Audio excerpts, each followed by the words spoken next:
मोदी शाह की स्ट्रेटेजी ने कर दिया कमाल। बिहार में क्या बीजेपी सरकार बनने का एक नया रास्ता खुल गया? क्योंकि एनडीए ने ये पूरा चुनाव अमित शाह की रणनीति के तहत लड़ा और कहा जा सकता है कि इस चुनाव में एनडीए का रोड मैप अमित शाह ने काफी पहले तैयार कर लिया था।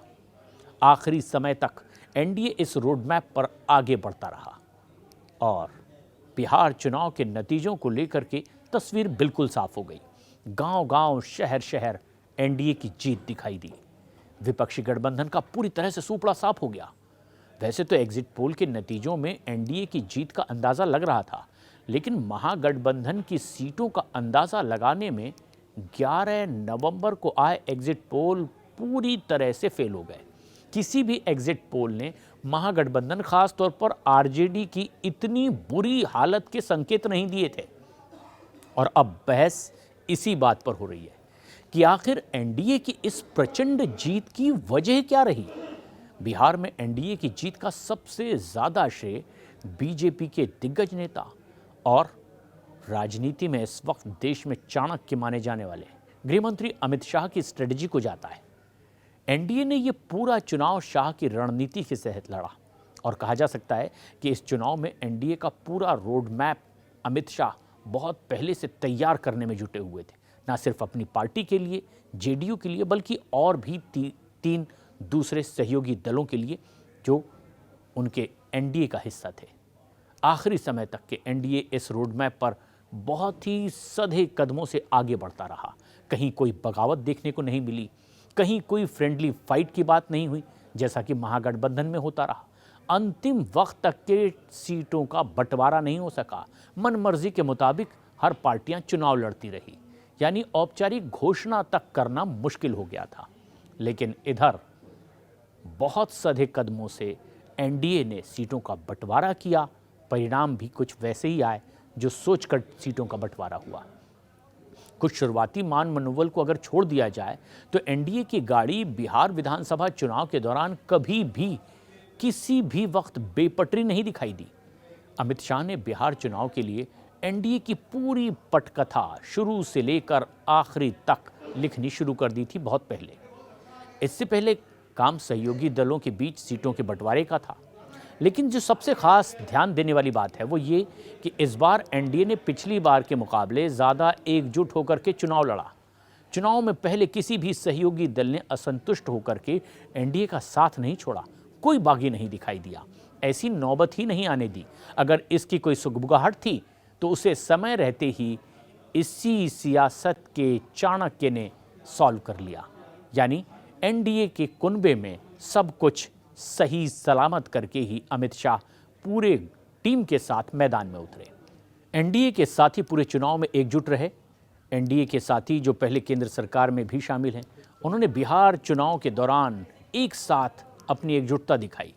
चिराग पासवान, जीतन राम मांझी और उपेंद्र कुशवाहा जैसे नेता भी इसमें शामिल हैं। केंद्रीय गृहमंत्री ने न सिर्फ चुनाव के दौरान बिहार का लगातार दौरा किया, बल्कि उन्होंने काफ़ी पहले ही बिहार की ज़मीनी राजनीति को समझने के लिए सूबे में समय बिताना शुरू कर दिया था। और बताया जाता है कि चुनाव से पहले शाह कुल मिलाकर के 19 बार बिहार में रहे और इस दौरान उन्होंने राज्य में जाति आधारित समीकरण को समझने की कोशिश की। खास इलाकों में खास जाति के वर्चस्व को देखते हुए बीजेपी और सहयोगी दलों के बीच में सीटों का बंटवारा भी वैसा ही किया गया जैसी जनता की मांग उन्हें दिखाई दी। दरअसल अमित शाह ने यह अंदाजा लगा लिया था कि चिराग पासवान, जीतन राम मांझी और उपेंद्र कुशवाहा को कितनी सीटें व्यवहारिक रूप से ऑफर की जा सकती है।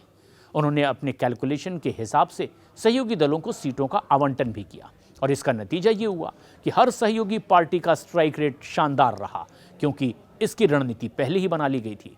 किस इलाके में किसका वर्चस्व और फिर कितनी सीटों पर उसे लड़ने में फायदा होगा, ये पूरा समीकरण सहयोगियों को पहले ही बताया गया। सूत्रों का कहना है कि इस बार अमित शाह ने चुनाव के दौरान अगले मुख्यमंत्री के नाम का ऐलान न करने के बारे में सोचा था। हालांकि बीजेपी ने बार बार ये दोहराया कि ये चुनाव नीतीश कुमार के नेतृत्व में एनडीए लड़ रही है, लेकिन अमित शाह तमाम अगले और ऐसे नेता जिनसे ये सवाल किया गया, उन्होंने मुख्यमंत्री के नाम पर साफ कह दिया कि बिहार में सीएम की कोई वैकेंसी नहीं है, जैसे केंद्र में प्रधानमंत्री पद के लिए। लेकिन जब विपक्ष ने यह प्रचारित करना शुरू किया कि इस बार एनडीए नीतीश कुमार को मुख्यमंत्री नहीं बनाएगा, तो अमित शाह ने इस उलझन को दूर करते हुए नीतीश कुमार को फिर से मुख्यमंत्री बनाने के संकेत दे दिए और इसका सीधा असर बिहार के मतदाताओं पर भी पड़ा। एक्सपर्ट्स का यह भी कहना है कि अमित शाह का कार्यकर्ताओं पर काफी ज्यादा असर है। उनका यह असर पार्टी के असंतुष्ट नेताओं की शिकायत दूर करने के भी काफी काम आया। बताया जा रहा है कि करीब 100 बीजेपी नेता टिकट के बंटवारे से असंतुष्ट थे। अमित शाह ने इन सभी नेताओं से खुद बातचीत की, उन्हें पार्टी के बड़े मकसद के बारे में बताया। उनकी इस बातचीत से नेताओं की नाराजगी जल्द खत्म हो गई। खबरें तो यहां तक आई कि कुछ बागी होकर के अपना फॉर्म भरने जा रहे थे और तभी बातचीत ने उन्हें उल्टे पांव लौटने पर मजबूर कर दिया, यानी पूरी तरह से आश्वस्त हुए कि पार्टी के खिलाफ बगावत किसी भी हित में बात नहीं और भीतरघात की आशंका पूरी तरह से अमित शाह ने खत्म कर दी।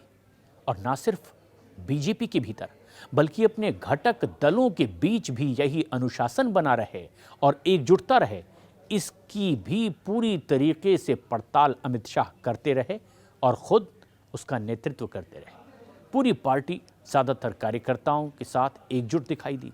अमित शाह ने हमेशा की तरह इस बार भी मोदी के नाम पर यह चुनाव लड़ने का फैसला किया, लेकिन इस दौरान नीतीश कुमार को हमेशा साथ रखा। उन्हें पूरा सम्मान दिया गया। ये संदेश ही नहीं जाने दिया गया कि जो विपक्षी दुष्प्रचार कर रहे हैं कि सिर्फ नीतीश कुमार का इस्तेमाल किया जाएगा, चुनाव के बाद उन्हें हटा दिया जाएगा। अमित शाह ने साफ संकेत दे दिए कि कोई वैकेंसी मुख्यमंत्री पद के नीतीश कुमार के रहते बिहार में आगे भी नहीं और इस वजह से पूरे चुनाव के दौरान जेडीयू और बीजेपी के बीच कोई मनमुटाव देखने को नहीं मिला। बहुत सोच समझ करके स्टार प्रचारकों की लिस्ट भी बनाई गई। बीजेपी ने उन चेहरों को चुनाव प्रचार के लिए इस्तेमाल किया जो पहले के चुनाव में अपनी अहमियत साबित कर चुके थे और इस लिस्ट में प्रधानमंत्री नरेंद्र मोदी, खुद अमित शाह, उत्तर प्रदेश के मुख्यमंत्री योगी आदित्यनाथ, जिनकी बहुत जबरदस्त डिमांड रही, उनके नाम भी शामिल हैं। बताया जाता है कि राष्ट्रीय स्वयंसेवक संघ ने भी इस बार बहुत अहम भूमिका निभाई है, क्योंकि किस तरीके से गांव-गांव, घर-घर स्वयंसेवकों की पहुंच है और लोगों से सीधे संपर्क में होते हैं और वो बताते हैं कि उनके प्रदेश के, समाज के और देश के हित में क्या है। सारे फॉर्मूले सफल रहे और परिणाम जबरदस्त जीत एनडीए की रही।